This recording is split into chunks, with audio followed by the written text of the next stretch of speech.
ঘুমিয়ে যেতেই ভূতনির মাথায় উকুনদের আনন্দ শুরু হয়। পাশেই ঘুমিয়ে থাকা ডাইনিকে দেখে একজোড়া উকুন ডাইনির মাথায় গিয়ে কয়েকটা ডিম পেড়ে আসে। সে তার দলবল নিয়ে সবার মাথায় ভয়ঙ্কর বিষাক্ত উকুনের ডিম ছড়িয়ে দেয়। এতে গ্রামের সাধারণ মানুষ ভীষণ অতিষ্ঠ হয়ে পড়ে। সবাই সারাক্ষণ মাথা চুলকাতে থাকে, এমনকি অবলা পশুরাও রেহাই পায় না। ওগো, গরুটা যে কেমন ডাকছে, একদম শান্ত হয়ে দাঁড়াচ্ছে না। কি হয়েছে বলো তোর? গরুটি ছটফট করতে থাকে এবং সেখানেই মারা যায়।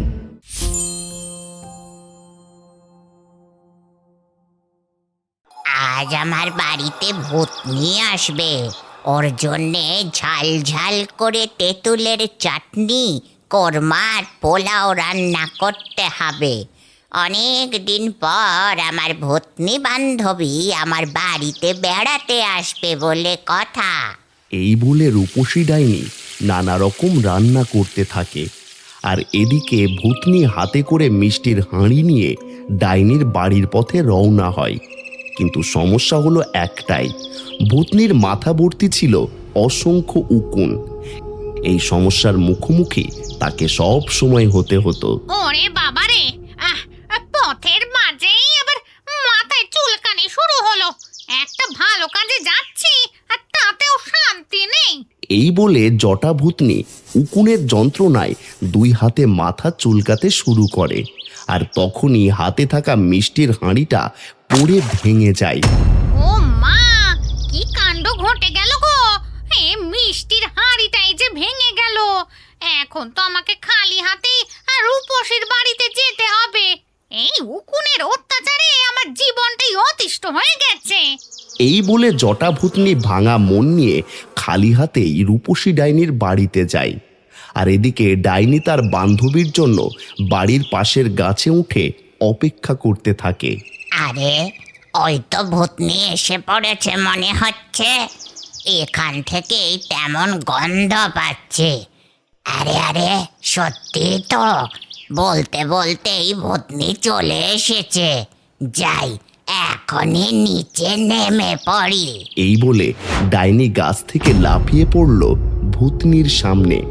ওরে বাবারে, আমি তো ভয় পেয়ে গিয়েছিলাম। আর একটু হলেই তুই আমার মাথার ওপর এসে পড়তিস। তা ভূতনি, কতদিন পর তোকে দেখছি, একটু মজা না করলে হয় নাকি? চল চল, ঘরে চল। এরপর ডাইনি তার বান্ধবী ভূতনিকে নানা পদের খাবার দিয়ে আপ্যায়ন করে। দুজনে মিলে গল্প, আড্ডা, হাসি ঠাট্টায় মেতে ওঠে। একসময় তাদের দুজনেরই চোখে ঘুম নেমে আসে। এই রে রূপসী, গল্প করতে করতে তো ঘুমিয়ে এসে গেল। কখন যে রাত হয়ে গেছে টেরই পাইনি। হ্যাঁ রে ভূতনি, তুই ঠিকই বলেছিস। আমারও খুব ঘুম পাচ্ছে। চল, এবার ঘুমিয়ে পড়ি। এই বলে ডাইনি আর ভূতনি একসঙ্গে ঘুমিয়ে পড়ে। আর তারা ঘুমিয়ে যেতেই ভূতনির মাথায় উকুনদের আনন্দ শুরু হয়।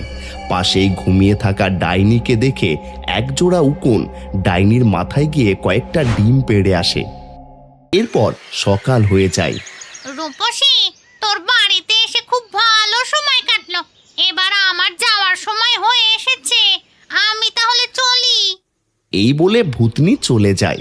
আর কিছুক্ষণ পর রূপসী ডাইনির মাথায় প্রচণ্ড চুলকানি শুরু হয়। ওরে বাবা রে, মাথাটা হঠাৎ এমন চুলকাচ্ছে কেন? এ কি, এ হাতে তো দেখি একটা উকুন। তার মানে কি ভূতনির মাথা থেকে আমার মাথায় উকুন এসেছে? আমি তো উকুনের অত্যাচারে পাগল হয়ে যাচ্ছি। ওহ! এই বলে ডাইনি উকুনের যন্ত্রণায় অতিষ্ঠ হয়ে সারাদিন মাথা চুলকাতে থাকে। না, এইভাবে আর পারছি না। যাই, উকুন তাড়ানোর জন্য মামদো ভূতের দোকানে যাই। নিশ্চয়ই কোনো উপায় পাওয়া যাবে। এই বলে ডাইনি উকুনের যন্ত্রণায় অতিষ্ঠ হয়ে মামদো ভূতের দোকানে যায় এবং সব ঘটনা খুলে বলে। এই নাও রূপসী ডাইনি, এই তেলটা রাতে মাথায় মেখে ঘুমিয়ে পড়বে, সকালে দেখবে সব উকুন একেবারে সাফ। ওহ, খুবই বাঁচালি তুই আমাকে মামদ। আমি তাহলে এবার যাই। এই বলে ডাইনি রূপসী তেল নিয়ে বাড়ি ফিরে যায়। রাতে পুরো মাথায় তেল মেখে ঘুমিয়ে পড়ে। আর তারপর উকুনদের যা হলো। ওগো, পুরো জায়গাটা কেমন বিষের গন্ধ, বৃষ্টির মতো কি যেন ঝরে পড়লো, আর তাতেই আমাদের সন্তান বিষক্রিয়ায় আক্রান্ত হয়েছে মনে হয়। দেখো কেমন ছটফট করছে। ওগো, আমাদের খোকা সাড়া দিচ্ছে না। খোকা, খোকা, কথা বল। গিন্নি, আমাদের খোকা আর বেঁচে নেই। না, এ হতে পারে না। আমাদের এই ছোট্ট সুখের সংসার খোকা ছাড়া অসম্পূর্ণ। এই বলে উকুনের সন্তান মারা যায়। কিছুক্ষণ পর স্ত্রী উকুন পুত্র শোকে মারা যায় এবং এরপর স্বামী উকুনও বিষক্রিয়ায় মারা যায়। কিন্তু সন্তান হারানোর শোকে তাদের আত্মা অতৃপ্ত হয়ে যায়।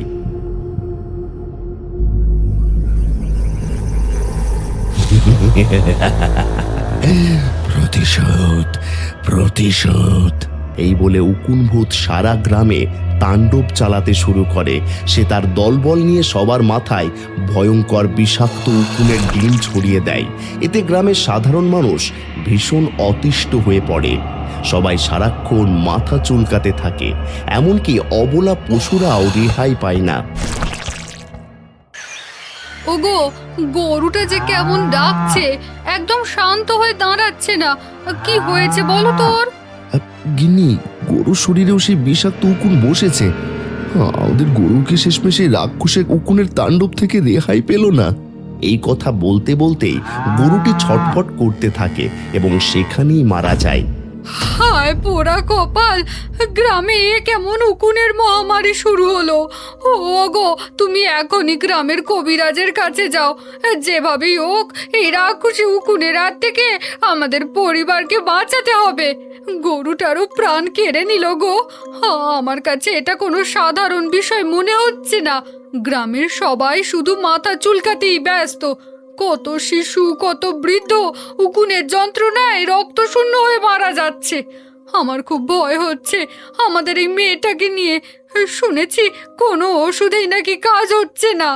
এই কথা বলতে বলতেই তাদের বাড়িতে এক প্রতিবেশী এসে হাজির হলো। খবর শুনেছো? কাল রাতে নাকি গ্রামে এক রাক্ষসে উকুন ভূত আর তার দল বলকে দেখা গেছে।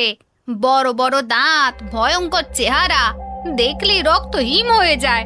উকুন ভূতের কারণেই আমাদের এই অবস্থা। তাই আমি কবিরাজের কাছ থেকে পোড়া তেল আর নিমের ডাল নিয়ে যাচ্ছি বাড়িতে। শুনেছি এগুলো বাড়ির আঙিনায় রাখলে রাক্ষসে উকুন ভূত সহজে ঢুকতে পারে না। আমি তাহলে চলি। এ কথা শুনে মতিনার দেরি না করে কবিরাজের বাড়ির উদ্দেশ্যে রওনা দিল। মা, তুমি একদম ভয় পেও না। আজ রাতে আমরা জেগে থাকবো। কাকিমা যা বলেছে সত্যি এমন কিছু দেখা যায় কিনা সেটাই দেখবো। পাগল হয়েছিস নাকি? না না, এর কোনো দরকার নেই মা। ওই রাক্ষসে উকুন যদি তোকে আমার কাছ থেকে কেড়ে নেয়, আমি কি নিয়ে বাঁচবো? না মা, এভাবে ভয় পেলে চলবে না। এর একটা স্থায়ী সমাধান দরকার। কেন উকুনভূত এমন করছে সেটা আমাদের জানতে হবে। এভাবেই তারা উকুন ভূতের হাত থেকে বাঁচার উপায় খুঁজতে থাকে। আর এদিকে উকুনের যন্ত্রণায় অতিষ্ঠ হয়ে রূপসী ডাইনি রাগে ফুঁসতে ফুঁসতে মামদো ভূতের দোকানে যায়। ওরে এই ভণ্ড মামদ, কত ডাকছি তোকে। আমার ঘুম হারাম করে নিজে নাকে তেল দিয়ে ঘুমাচ্ছিস। বলতো, আমার মাথায় এত রাক্ষসী উকুন এলো কোথা থেকে? আজ তোর একদিন কি আমার একদিন? ওরে বাবারে, রূপসী ডাইনি তো ভীষণ রেগে গেছে। আরে থামো, আমার কথা শোনো। আমার তেলের কোনো দোষ নেই। গ্রামে এক উকুন ভূত বেরিয়েছে। সে তার দলবল নিয়ে সবার মাথায় বাসা বাঁধছে আর রক্ত খেয়ে বাচ্চা পুরো সবাইকে মেরে ফেলছে, এমনটাই শুনছি। কি বলছিস কি এসব? উকুন ভূত? সে কি তবে এই সুন্দরী ডাইনির চেয়েও বেশি শক্তিশালী? আমারও রেহাই নেই। আমাকে ওই উকুন ভূতের সঙ্গে দেখা করতেই হবে। এদিকে উকুন ভূত তার দলবল নিয়ে মানুষের গ্রামে পৌঁছে যায়। অন্যদিকে ঝুমা রাতে হাতে নিমের ডাল নিয়ে বাড়ির বাইরে বের হয়। কিছু দূরে এসে সত্যি একদল উকুন ভূতকে উড়ে যেতে দেখে এবং সাহস করে তাদের পিছু নেয়। দাঁড়াও দাঁড়াও বলছি, তোমরা আর কাউকে কষ্ট দিও না, আমার কথা শোনো। কে তুই? আর আমাদের পিছু নেওয়ার এত সাহস কোথায় পেলি, যেখানে পুরো গ্রাম আমাদের ভয়ে কাঁপে? ভয় পেলে কোনো সমস্যার সমাধান হবে না। বলো, কেন তোমরা নিরীহ মানুষ আর পশুদের এত কষ্ট দিচ্ছ? আমরা তো তোমাদের কোনো ক্ষতি করিনি। তোরা করিসনি ঠিকই, কিন্তু এক ডাইনি করেছে। সে আমার সব কিছু শেষ করে দিয়েছে। সে আমার সব কিছু শেষ করে দিয়েছে। তাই কাউকে আর শান্তিতে থাকতে দেব না। যদি সত্যি ডাইনি তোমার ক্ষতি করে থাকে, আমরা সবাই মিলে তার হয়ে তোমার কাছে ক্ষমা চাইবো। বলো, কি করলে তুমি আমাদের ক্ষমা করবে? উকুন ভূতের সঙ্গে মুন্নি কথা বলতে বলতেই ভোর হয়ে যায়। ঠিক তখনই রূপসী ডাইনিও উকুন ভূতকে খুঁজতে খুঁজতে সেখানে এসে পৌঁছায়। সাথে গ্রামের আরো অনেক মানুষ সেখানেই জড়ো হয়। এই যে উকুন বদমশাই, আপনাকেই আমি সারা গ্রাম খুঁজে বেড়াচ্ছি। আপনি কেন আমাকে এত কষ্ট দিচ্ছেন? আমি তো আপনাকে ইচ্ছে করে কোনো ক্ষতি করিনি। ক্ষতি? তুই নিজে আমার জীবনটা নষ্ট করে দিয়েছিস রূপসী ডাইনি। তবে শোন, কিভাবে আমার জীবন তুই ছারখার করে দিয়েছিলি।